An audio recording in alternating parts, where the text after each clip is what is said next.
আসসালামু আলাইকুম প্রিয় দর্শক, আশা করি সবাই ভালোই আছেন। আজকে আবারও চলে আসলাম একটি নতুন ভিডিও নিয়ে। আর ভিডিওর টপিক হচ্ছে কিভাবে আমরা খুব সহজেই ট্রাস্ট ওয়ালেট ক্রিয়েট করতে পারি। আমরা অনেকেই জানি না কিভাবে ট্রাস্ট ওয়ালেট ক্রিয়েট করতে হয় আর কিভাবে সেটা P2P লেনদেন করতে হয়। তো চলুন আর দেরি না করে এখনই ভিডিওটি শুরু করে ফেলি। গেট স্টার্টেড এ ক্লিক করব, তারপরে ক্রিয়েট নিউ ওয়ালেট এইটাতে ক্লিক করব, তারপরে আমরা সিক্রেট প্রেসে ক্লিক করব ওই যে ক্রিয়েট অপশনে। তারপরে আমরা স্কিপও করতে পারি, কিন্তু আমরা ব্যাক আপ ম্যানুয়ালি এটা দিয়ে কমপ্লিট করব।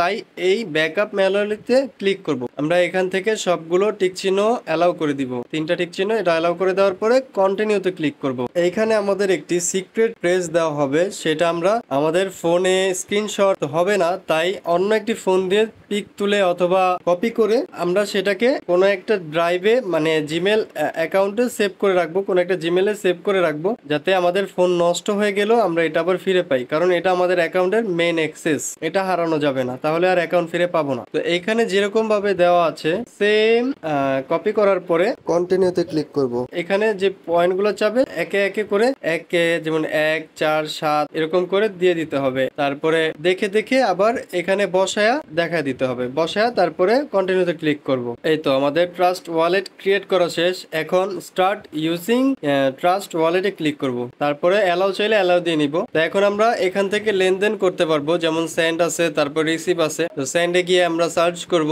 আমাদের যে টোকেনটা অথবা ওয়ালেটটা, সেটাকে মানে এক্সচেঞ্জারটাকে সার্চ করব। যেমন ইথেরিয়াম আছে, সবগুলোই আছে এখানে মোটামুটি যা যা দরকার পড়ে আর কি। তো সিলেক্ট করে তারপরে আমাদের অ্যাকাউন্ট সেই অ্যাড্রেসটা এনে বসিয়ে দিব, তাহলে হয়ে যাবে। তারপরে আমরা রিসিভে আসলে দেখতে পারবেন এখানে সব অপশনই আছে। তো আমি ইথেরিয়ামে ক্লিক করলাম, ইথেরিয়ামে ক্লিক করার পরে দেখুন কিউআর কোড পেয়ে গেলেন। তো এই কিউআর কোড দিয়েও লেনদেন করতে পারবেন। আবার এখান থেকে কপি করে অ্যাড্রেস কপি করে নিতে পারবেন আর কি। অ্যাড্রেসটা কপি করে ওই এক্সচেঞ্জারে বসে দিবেন, তাহলেই আপনি লেনদেন করতে পারবেন। আমাদের ট্রাস্ট ওয়ালেট অ্যাকাউন্ট ক্রিয়েট করার শেষ। তো এই ছিল আজকের ভিডিওটি ভালো লেগে থাকলে অবশ্যই লাইক করে দিয়ে যাবেন আর কমেন্টস করবেন, সাবস্ক্রাইব করে দিবেন। আর বোঝার ক্ষেত্রে প্রবলেম হয়ে থাকলে তাহলে অবশ্যই কমেন্টে জানাবেন। আল্লাহ হাফেজ।